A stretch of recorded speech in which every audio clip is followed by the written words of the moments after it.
So if you clicked on this video, you're obviously a new streamer or wanting to be a streamer. Watching videos like this is the best thing you can do before you even start streaming. You can put so much time and effort into streaming and just doing the wrong thing the entire time and not even know about it. So today, I'll be giving you 3 tips that I use that help me out streaming. My first tip for new streamers is, can you even make content? I say that because it is really hard and difficult and new to talk to a camera with no feedback other than chat.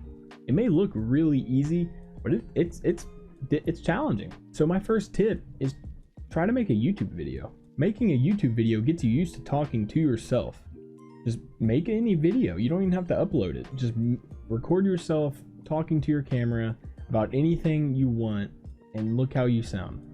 I 100% guarantee you will stutter so many times and not even think about it. Which for live streaming, that's okay.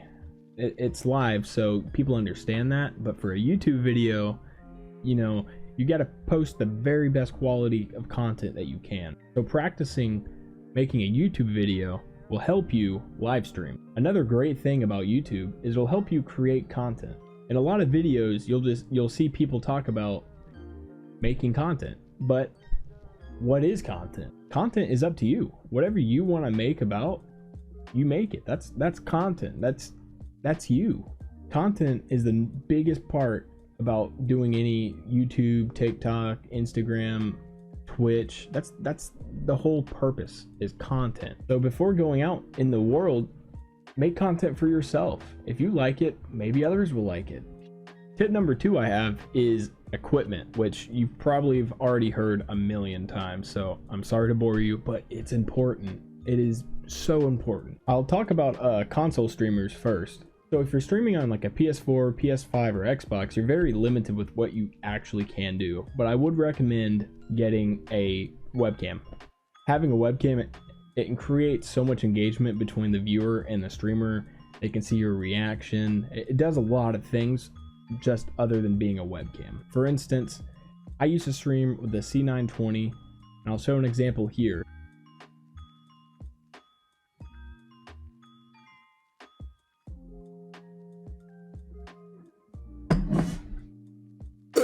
I've now switched to my DSLR, and since then I've been getting viewers like crazy on my channel.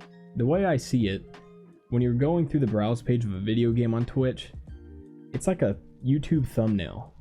Viewers see like a picture of your stream, and so you want that to be great all the time, so they click into it. And having a great webcam like the one I'm using, which creates this blur back here, and it looks nice. It looks great for a little thumbnail. I don't know if the camera's been bringing in viewers, but I've certainly increased from like 3 to 5 viewers per stream to 10 to 12 in the past week. My last recommendation for console streamers is try to eventually develop into a PC stream. You can customize it so much more, and it's just a lot better. For my PC streamers, obviously I recommend a great mic, camera, and lights.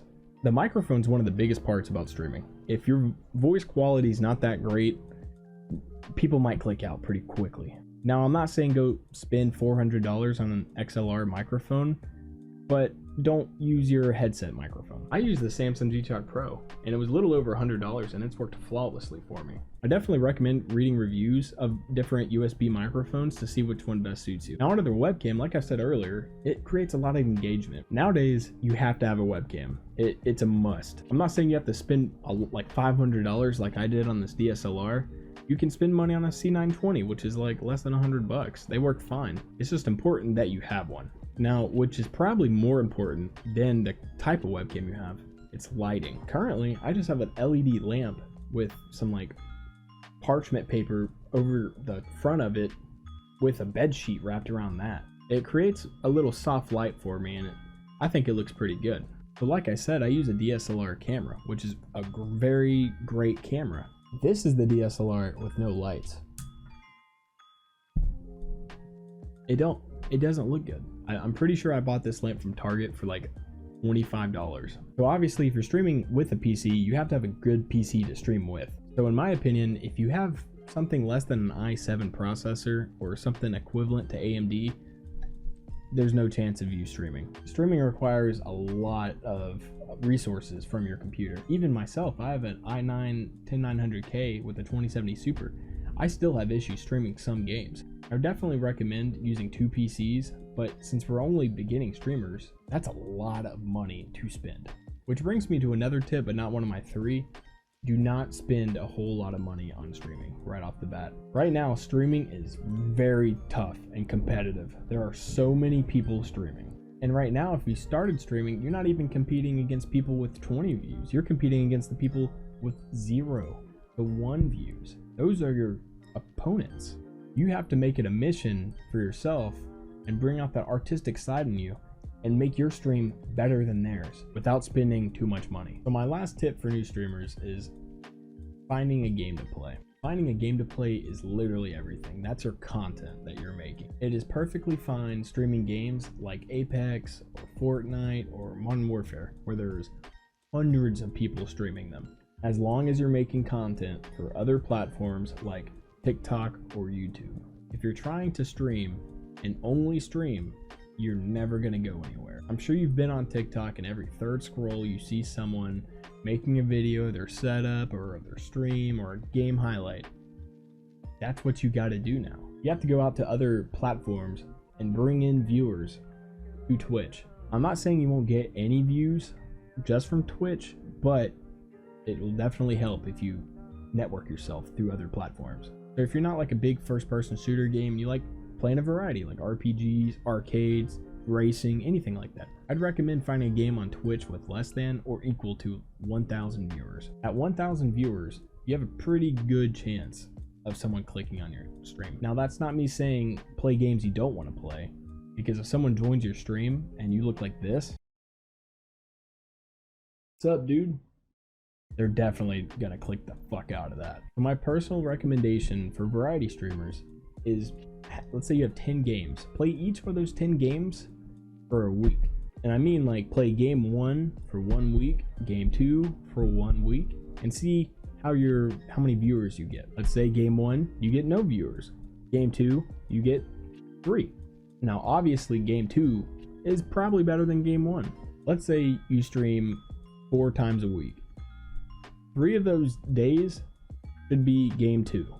The other day should be a new game, game 3. Your viewers from game 2 might come over and watch you play game 3, but see if you get any new viewers. Eventually, you get to a point where you see your hot games, and as a new streamer, you should definitely play your hot games more. How I use Twitch right now is Mondays, Wednesdays, and Thursdays, I stream Mass Effect Legendary Edition. Now with Mass Effect, I hardly get any new viewers, mainly just my old timers. If I stream the weekend, Friday, Saturday, or Sunday, I play Knockout City. Knockout City has been a hot game for me. Anytime I stream it, I'm above 10 viewers. I'm getting a lot new followers. It's been a great time playing that game, and I love playing it. For making content for other platforms, it is perfectly fine like staging stuff. You'd be surprised how much stuff is staged on Twitch. So you have 0 viewers in your channel, you can make something up, you know, like act like you're talking to chat and then do something in game and make it a TikTok or something.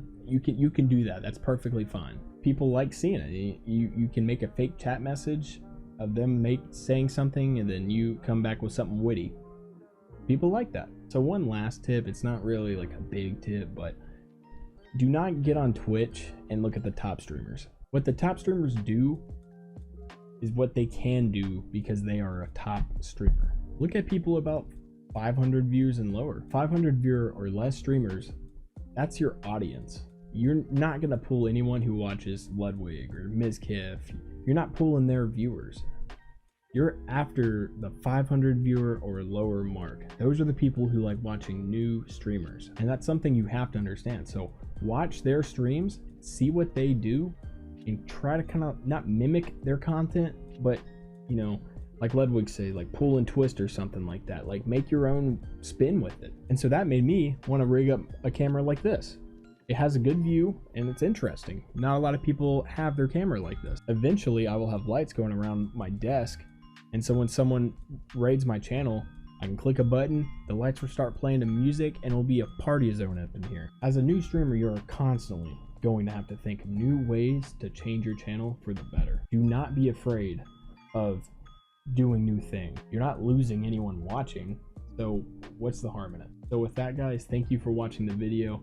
I have a Streamlabs video I've uploaded, and if you're curious about streaming settings and stuff, you can watch that video and comment down if you need any more questions. All right, y'all have a great day. Thank you.